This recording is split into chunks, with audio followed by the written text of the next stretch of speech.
However profitable you think slavery was, it was way more profitable. And that's because it was a drug business, but no one ever talks about it that way.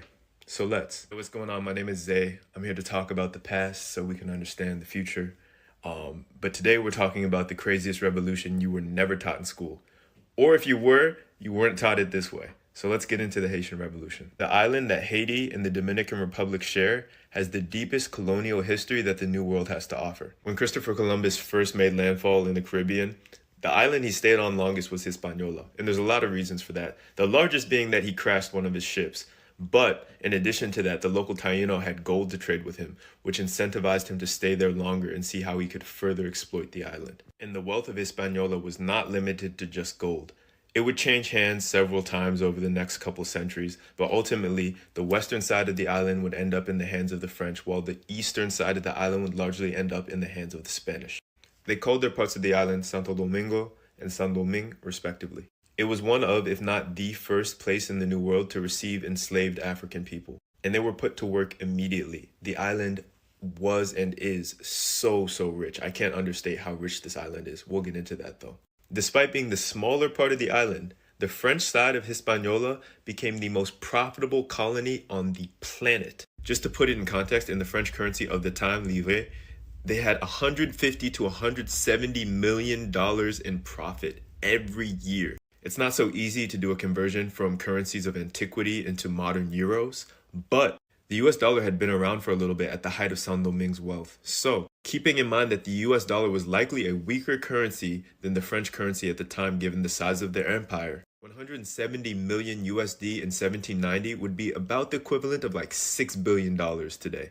So we're talking like $4 to $6 billion year over year over year over a course of time about the length of a century. For less than one half of one island in one region of the New World that was using slave labor. So I'll allow you to speculate on the wealth generated by slave labor in the New World in just 1 year, or maybe 100, or 200, or 300, or 350, or 400. But back to the topic, because we are building up to the Haitian Revolution, and all this information is super important if you really want to understand what went down. The money generated in San Domingue wasn't just blood money, it was drug money. Why? Because the primary products that were produced, sugar and coffee. During the time, that is to say during the mid to late 1700s, San Domingue produced 40 to 50% of all of the sugar on the planet and up to 70% of the coffee drank by Europeans. In Brazil, in Cuba, in Hispaniola, the places that had the largest slave populations, they were growing sugar. The story of the New World and the story of slavery is a story of drugs, and even though sugar and coffee don't have the same stigma attached to them as other drugs do, they are the most popular addictive substances out there, and they have shaped the world as we know it. This is a story of addiction and pleasure obsession, brought about through torture and pain. When you talk about slavers, when you talk about plantation owners, for the most part, you are talking about drug dealers because all of these people are concerned with making a drug that huge swaths of the European world was becoming addicted to. So you have this island with about 550,000 people on it. Only 8% of them are white French people, and there's over 8,000 plantations, with thousands and thousands of slaves doing the most back-breaking work you can imagine, periodically being tortured in the most devilish and creative ways. In C.L.R. James's The Black Jacobins, he talks about the different ways that plantation owners documented how they tortured enslaved people. Some of the most violent being like putting gunpowder up their backside and then lighting a long fuse and letting them run and watching them explode. Burying them neck deep in sand and covering their face in sugar and letting mosquitoes and hornets and all these other things pick them to death. Forcing them to eat excrement, so on and so forth. Just mind-numbingly torturous things. In addition to the systematic R-wording and all these other terrible things that they were doing. You get a lot of questions from people about like, why didn't slaves fight back? They did. And specifically in San Domingue, revolts and uprisings were constant. Additionally, some slaves escaped and fled to the mountainous north where they became maroons and had their own established colonies outside of the control of slave masters. All of these factors, in conjunction with this very complicated and convoluted racial hierarchy that San Domingue had, would prove to be very fertile ground for revolution to spring up. Let's talk about that hierarchy for a second, because it's really important to understand how things went down. At the top, you had the Grand Blanc, which is like white people born in France, aristocrats, the people who were over there to oversee their interests and investments. Then you have the Petit Blanc, which is like French citizens who came over to Saint Domingue but didn't have any money. Some light skinned colored people would also fit into this category. Mixed in on the lower half of this tier, you also had white indentured servants who were typically refugees or immigrants from other European countries who had come to work. And then below that, you had the gens de couleur de libre, which I don't speak French, but hopefully that was close enough, which basically just means free colored people. And this class was occupied by mulattoes, which typically were people who were birthed of a white man and a black woman. And specifically that pairing because white Creole people, that is to say, white people born in Saint Domingue, were notorious for making black women the objects of their sexual or violent desires. And it created a weird dynamic where sometimes black families would be really eager for their black daughter to get impregnated by a white man because it would actually afford them certain rights, and certainly more rights for the child that would be born of that interaction. Within the mulatto class, there were also strata. So quadroons, octoroons, the things you've heard on Key and Peele, these were distinguishing tiers within the mulatto class. And the mulatto class would actually have a lot to do with what actually became the Haitian Revolution, but I wouldn't say they were the ones who inspired it. Some people also like to give the French Revolution all the credit for inspiring the Haitian Revolution, but that's not the case. Let's get into some hidden history surrounding this one very influential guy named Francois Macandal. Macandal was likely from the Congo, some people believe from the Luba people.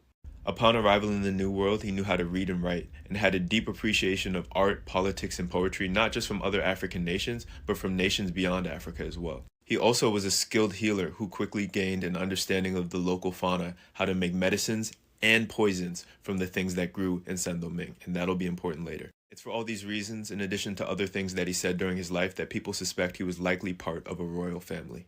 Macandal, which by the way is probably just Macanda made to fit the French language, escaped slavery in his young adulthood and fled to the Maroon communities in the north, where he gained a reputation as a formidable healer and poison maker. He also became initiated into the Vodou priesthood, and he began traveling between all of the different Maroon groups that previously had just kept to themselves and created a sense of collective consciousness and started to unify them. And it was under this new unifying umbrella that he started a rebellion.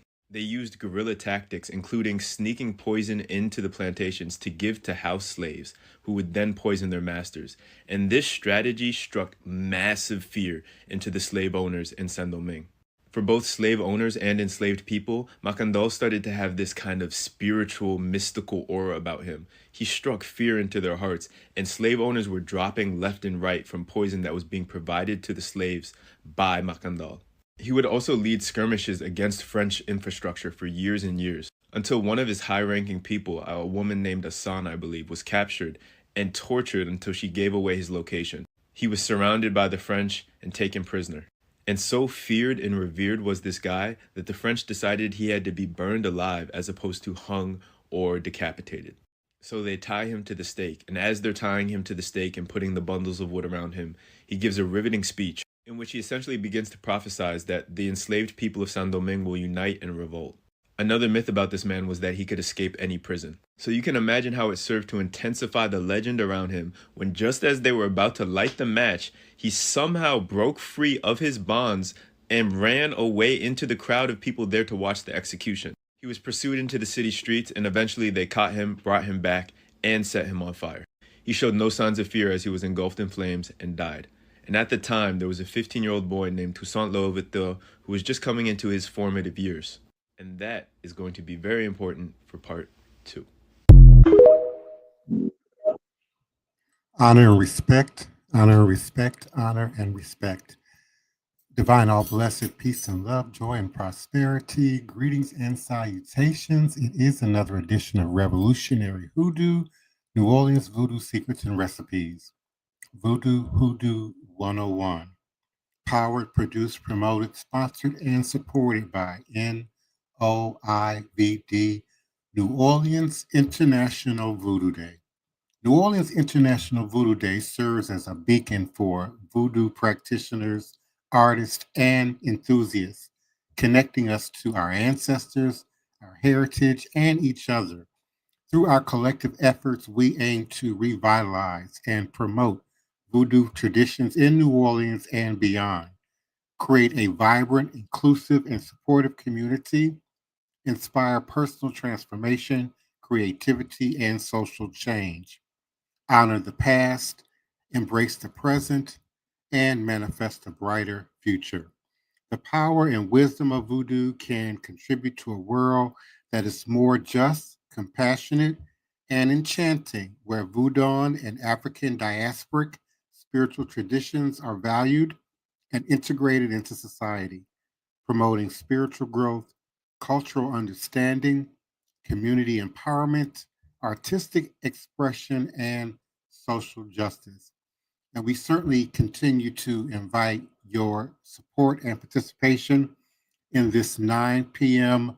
Monday through Friday weeknight daily podcast of Hoodoo Revolutionary Voodoo Secrets and Recipes, hosted and co-hosted by myself, the beloved Divine Prince, our brother Joshua Nylan Tanner, First Priest, Wild Man, Armor Bearer for House of Divine Prince and Black Hawk Voodoo, Queen Mother, Sister Toni Val Martinez, and the beloved Elder Reggie. On this platform, we know as Green Soap, the leader and founder of Shrine of the White Cloth. And we certainly appreciate you all for being present and participating in the chat. We do ask that you like, subscribe, follow, share, repost this podcast. We certainly do appreciate you. Thank you so much, Britt Brett Dash, for your continued support. Alexis Williams, greeting and salutations to you and yours. Thank you so kindly on my birthday.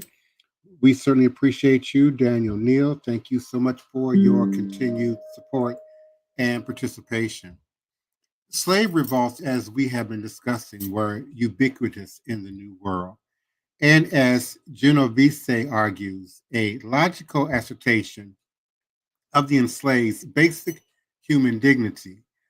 From the very beginnings of the institution, those subject to it were inclined to revolt. And in some cases, primarily in the Caribbean and South America, these revolts ended in independent, free communities, typically known as the Maroons.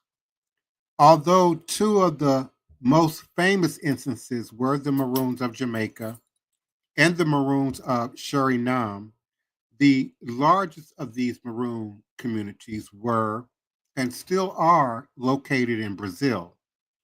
Many of the South American Maroon communities were built upon existing ties from Africa.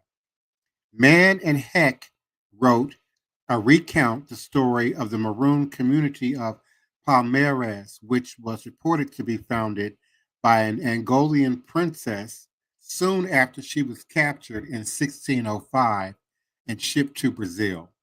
Importantly, she was not captured by the Portuguese, but rather by other Africans in one of the Congolese wars and sold or traded to the Portuguese. The community grew to an estimated population of 30,000 Black, Indian, and European individuals living entirely outside the jurisdiction of the Portuguese crown and local governor. Palmeiras fought several direct conflicts with the Portuguese, but remained independent until the Portuguese were finally able to break the colony with a prolonged siege in 1694.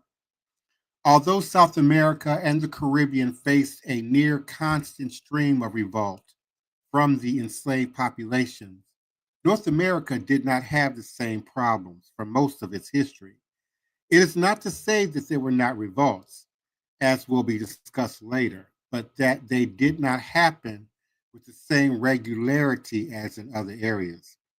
Among the early speculations for the reason behind the low number of slave revolts was Phillips' assertion that slavery was a benign institution in the United States. This idea by no means isolated the general idea of North American slavery as being, if not benevolent, then at least benign, was and still is pervasive, although not among historians. On a visit to any number of antebellum plantation homes today, you will still encounter the idea of the faithful servant and loyal mammy in the moonlight and magnolias sense. Conversely, Stanley Elkins claimed in a work entitled Slavery, A Problem in American Institutional and Intellectual Life, that American slaves did not have the same history of revolt as Latin American slaves because American slavery was less personal and more brutal and dehumanizing. Furthermore, he argues that the Latin American slavery allowed for more freedom, while North American slavery kept their slaves in a childlike state. Working against this notion is that slaves were often trained in skilled labor, both agricultural and domestic, such as cooking and barbering, and were also often given the freedom to meet in groups, visit spouses and family members on other plantations, attended and even hold independent religious services, and use their skilled labor on other plantations and in town. Both of these explanations fail to hold up under scrutiny, and both take a relatively racist position, with slaves being either best suited to servitude, as Phillips' suggestion of a benign institution would have us believe, or too childlike to be unhappy with their circumstances, as Elkins would claim. More modern scholars, such as Genovese and Berlin, took a much more practical view. Genovese argues the lower rate of insurrection in British North America may be due to the fact that the odds of success were more strongly against North American slaves. The population density of slaves was dramatically less than in the Caribbean and South America, which made it more difficult to raise an army due to numbers and distance. In Virginia, this was especially true due to the requirements that tobacco farming have dispersed labor force, unlike the denser and more revolt prone sugar plantations of Louisiana. In South America and the Caribbean, slaves represented a majority, and in some cases, a 10 or 12 to 1 majority, whereas only two states in the US had majority slave populations. Additionally, as many have suggested, where people were born may have also played a role. The United States, and what would eventually become the United States, had a much more creolized population than those of its southern neighbors. Those who were born in the New World were less likely to revolt, knowing nothing of any other life, as well as the fact that, unlike many imported Africans, they were not soldiers defeated in battle and sold into slavery. One further reason for fewer slave revolts in the United States may be because, as previously mentioned, for every slave that went to British North America, 12 went to Brazil. This simple fact that there were far more African slaves in Latin America and entire societies were relocated may account for some of these differences. The other reason may be that the large numbers of slaves going to South America were whole societies who had been defeated in war but were enslaved, sold to Europeans, and shipped to the New World. They were thus able to retain their culture, history, and separateness and strive to rebuild their world in the New World.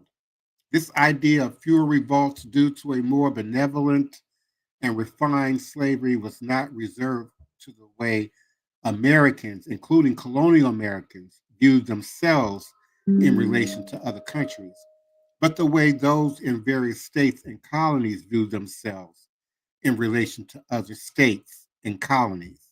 This idea will be addressed in our next episode on Monday night as we begin to cover slave revolts in the South.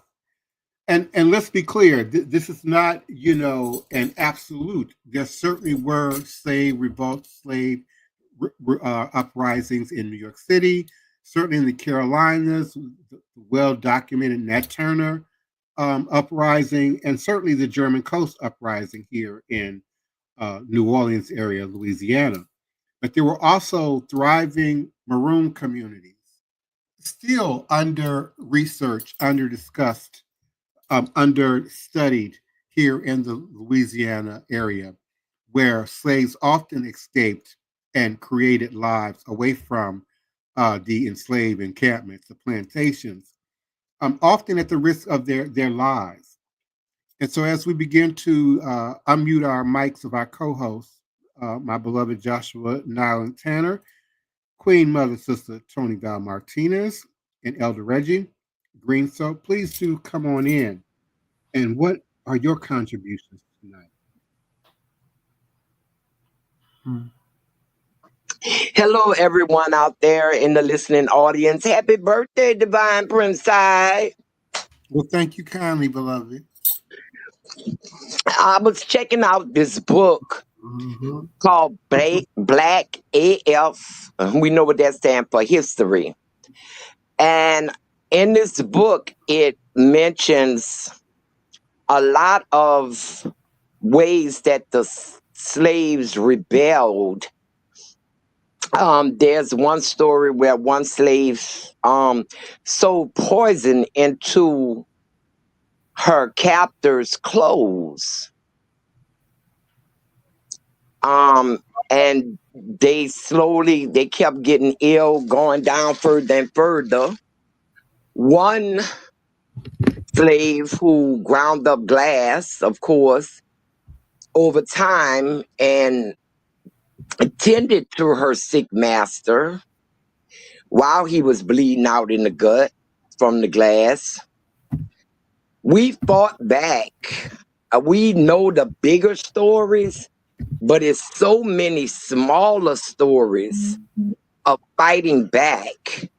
Some were collective ways known by more than just the one person. Like everybody who worked in the kitchen may have had a hand in poisoning them, which appears to be the way most of them, the rebellion was through food, through poisoning them. We always fought back. And I think that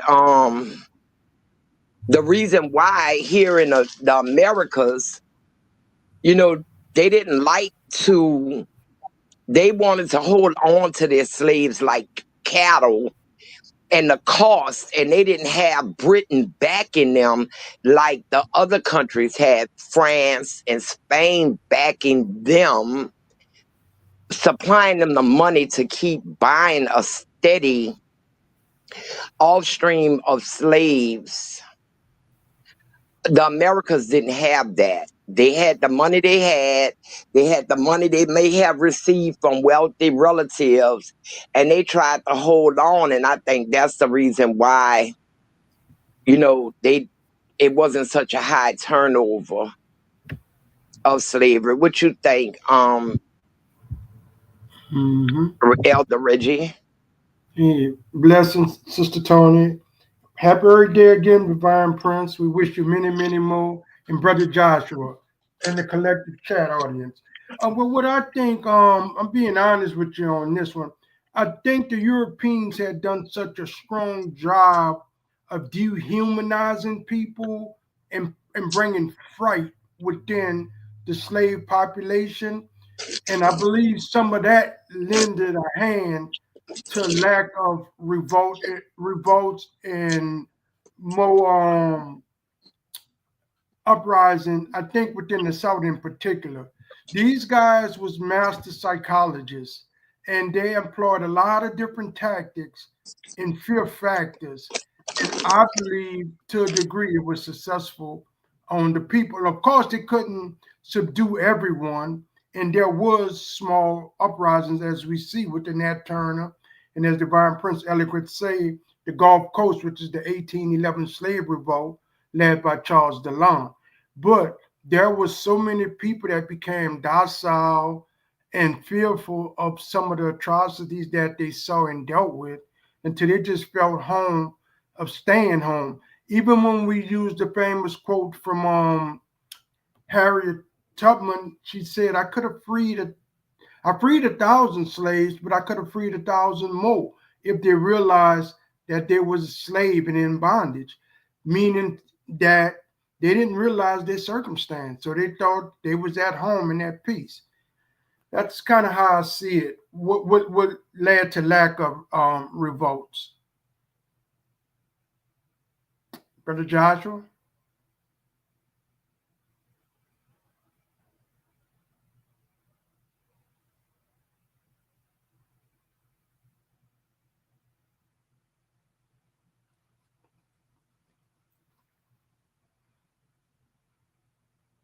Sister Toni, you still there?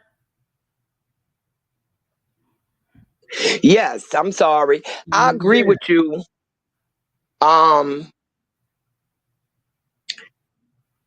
They didn't know any other way. Like it's always pointed out that slaves would often say to a sick master, "We sick, master. We sick." They always included themselves in it, like they thought they belonged there because they didn't know anything else. What say you, Brother Joshua? How you guys doing? I apologize. I'm having some technical difficulties, but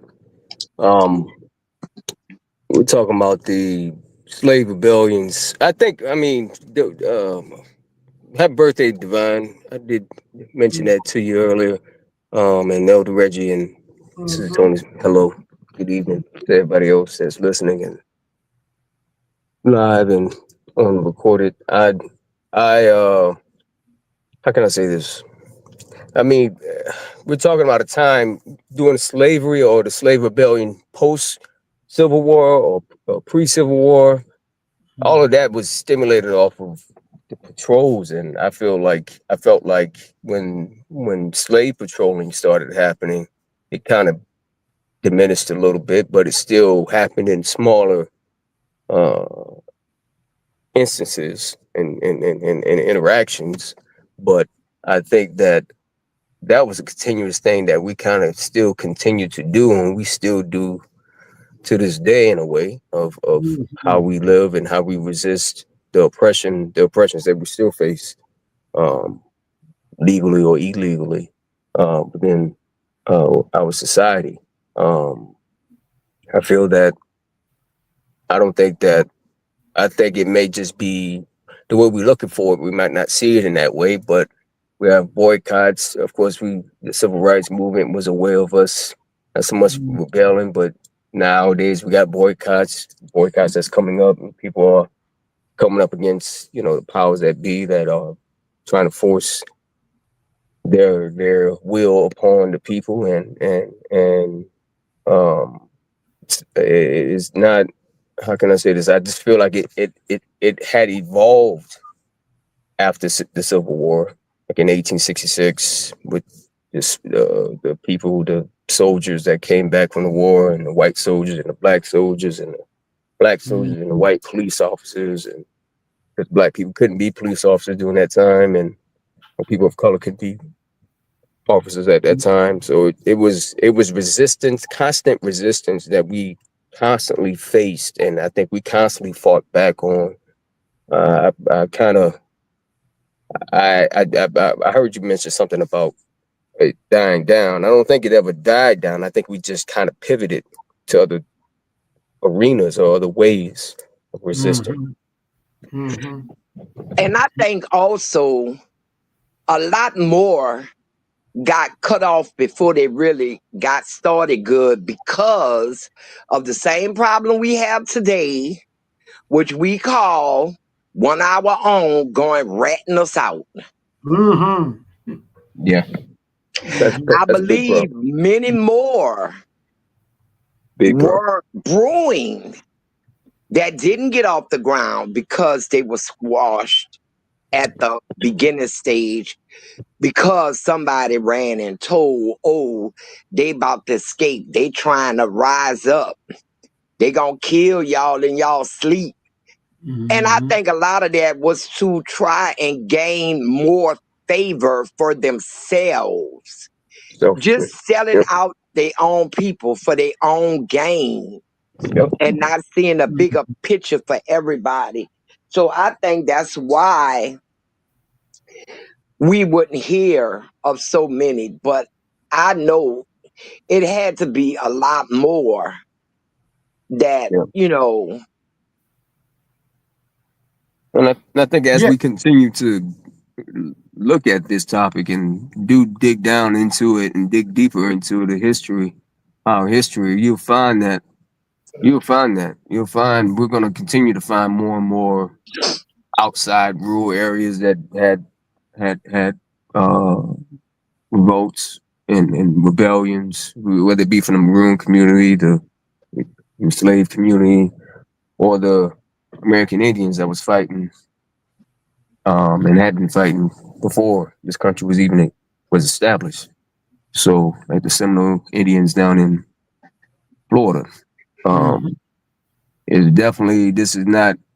I don't think those. When I think about rebellion, I don't, or even resistance, I have to include that in the conversation, because that's part of my heritage. That's part of who I am, and I think that a lot of us are. Some of us are a part of that too, more than what we think. And I think the assistance of these communities in these situations across the board help to give more power and more authority and more truth to those actions when it was happening in those times, because it was just we was fighting up against the same power, or resistance. Yeah. We just had an indigenous tribe in Florida fight a battle against the U.S. government in the form of getting rid of alligator Alcatraz off of their territory. Yeah. So it's constantly still battles going on by indigenous people. Some saying they're trying to get back lands that they weren't given during treaties and stuff like that. And now, with the eye on the Caribbean, our president has decided to send fighter jets and boats into the Caribbean. He sent it to Puerto Rico. A lot of people think he is going after Venezuela.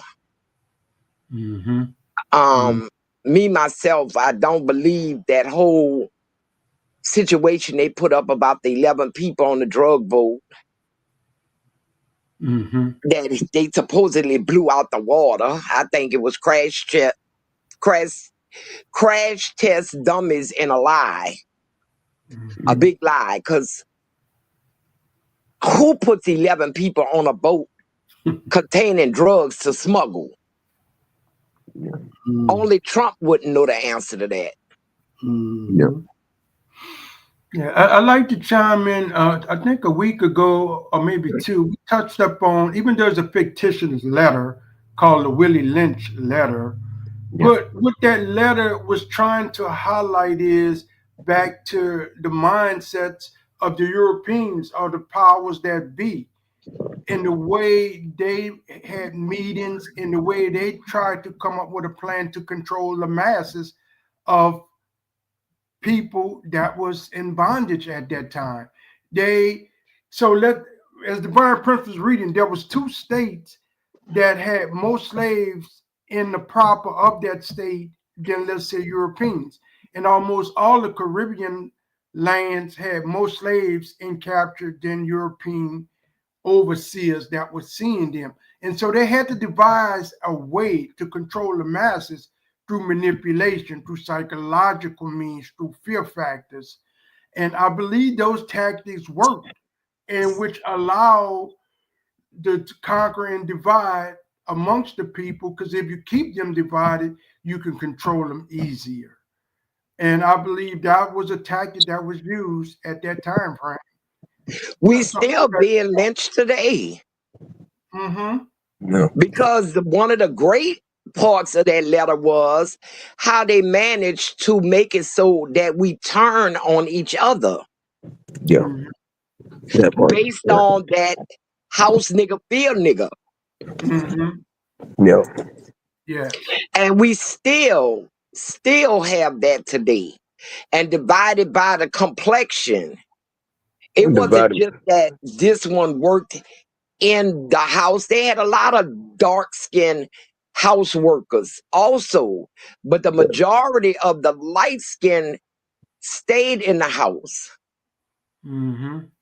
They were in the house, and that I grew up with that. Mhm.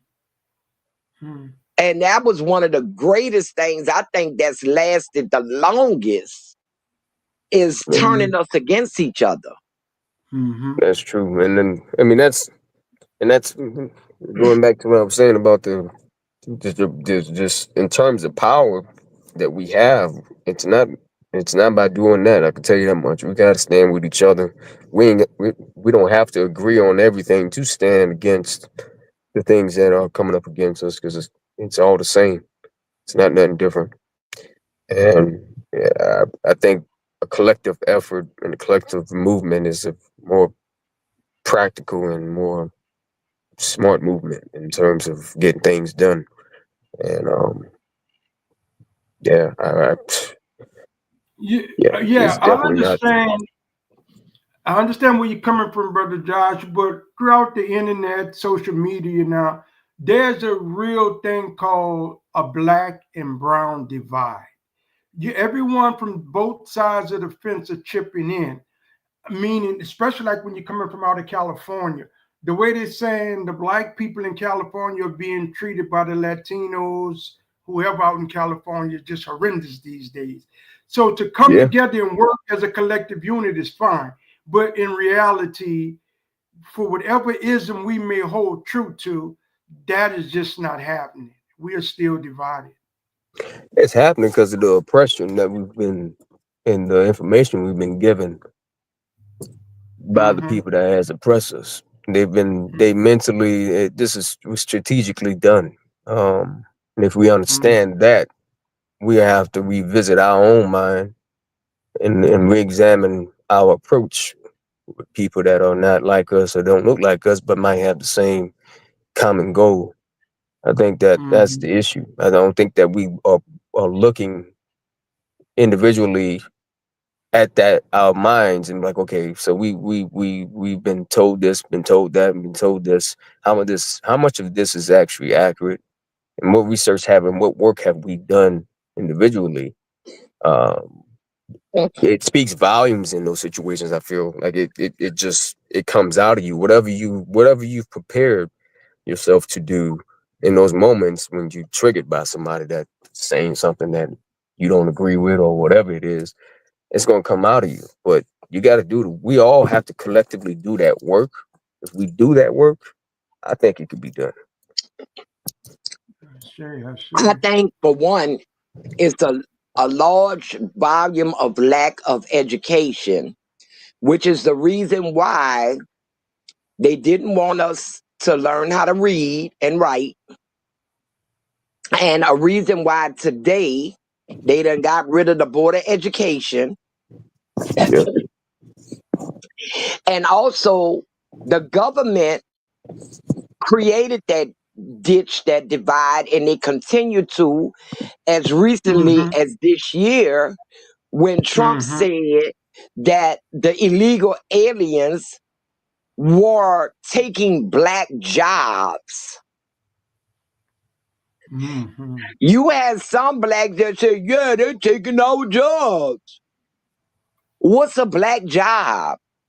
And we wouldn't have needed the illegal aliens if black people would have did those jobs in the first place. yeah. Mm-hmm. But that's the way they keep us divided. Like, oh, they hurting you. They taking something from you. Just for being alive. Yeah, and that's how they do it.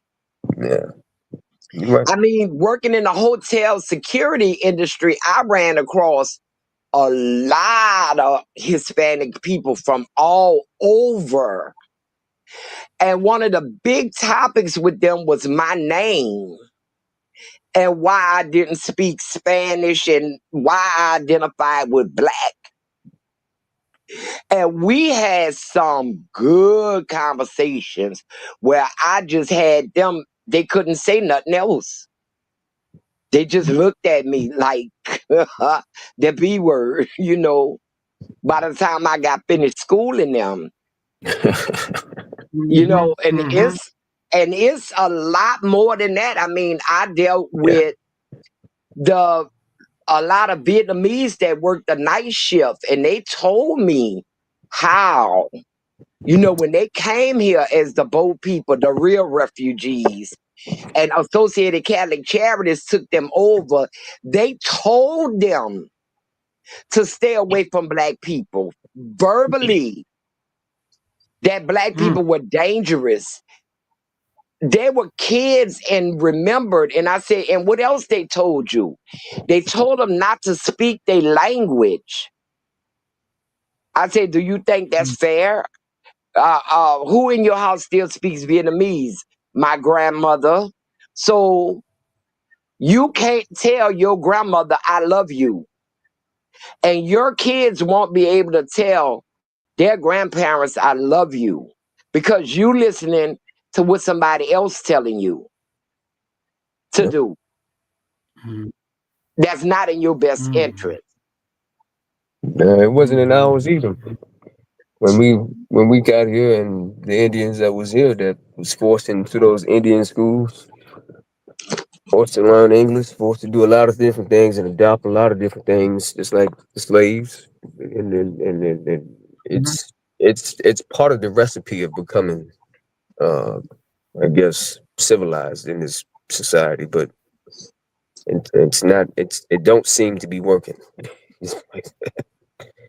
Well, we've come to the end of our show, and I'd like to have Elder Reggie close us out. Elder Reggie, take it over and close us out for the night, please. Yes. Thank you for the thank you, Sister Toni, Brother Joshua, Brother Divine Prince. Happy Earth Day again. This was a beautiful, beautiful conversation. In the collective chat, which I do be reading, they chimed in with their point of view too.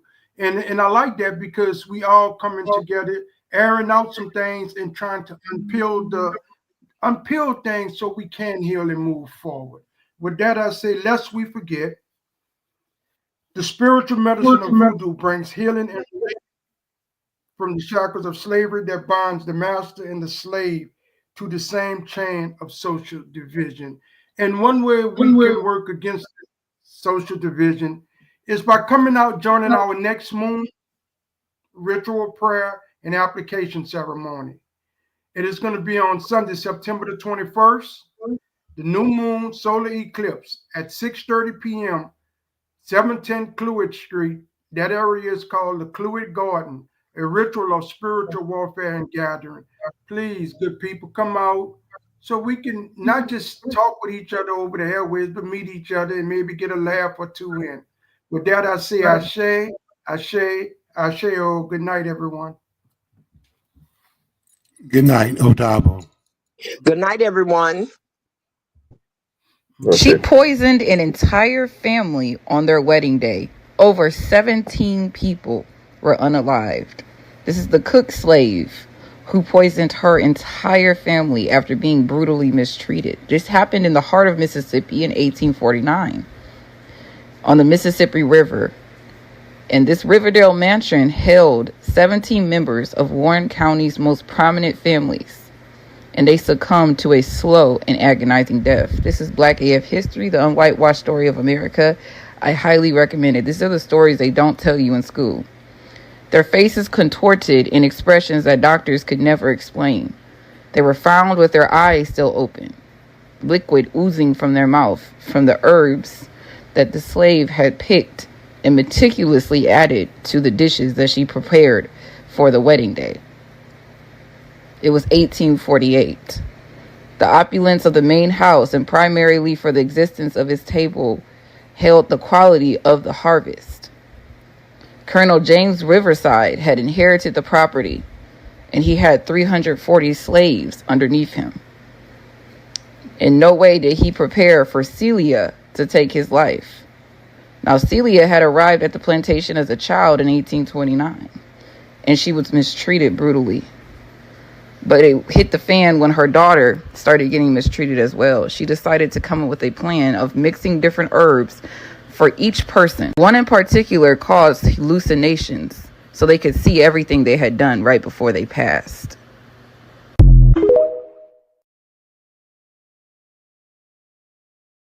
The Poisoner of Charleston, the slave who unalived his 12 masters during the 4th of July celebration.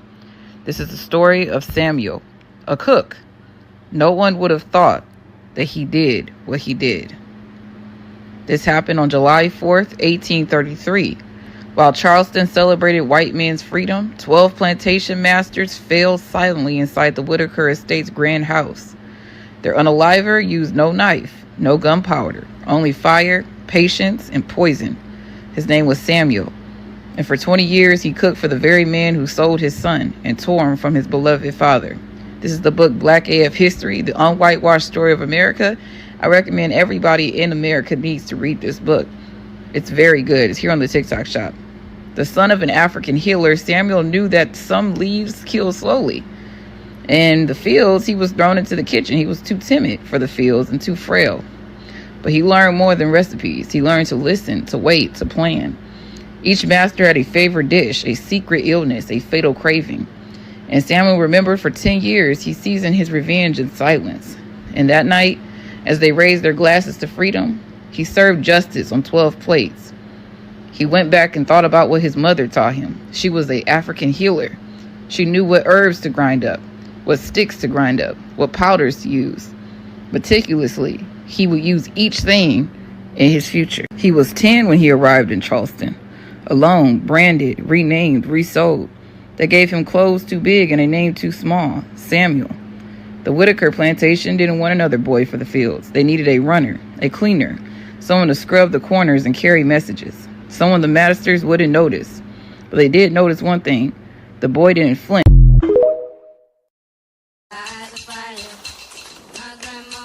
Oh my God. You have a visitor. May I present Miss Caroline Ellis? She works down at the hospice in New Orleans. He can't talk at all? Stroke pretty much paralyzed him. Happened about a month ago, up in the attic. Take good care of my husband. Be good to his house.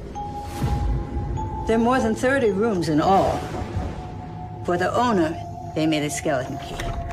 This will open every door. The key you gave me for the house, there's a door in the attic. It doesn't open. That was their room. They were trying to conjure up hoodoo. You know what hoodoo is? It's magic. Leave it alone. I've seen the room. No, child, you don't know what you've seen. You see him in the mirrors. Can't expect me to believe that you see ghosts in your mirrors.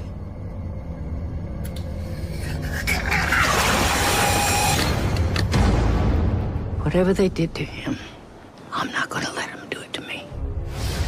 That brick dust, how's it work? Nobody that means you harm can cross it. Help. Who are you afraid of? Tell me who you're afraid of. You lay a line down. It's how you tell who your enemies are.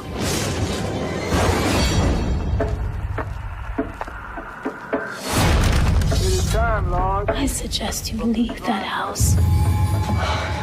Can't hurt you if you don't believe.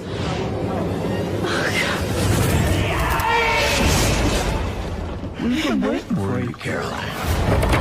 I don't believe. I don't believe. No, I don't believe. It's real. It's all real. Yeah.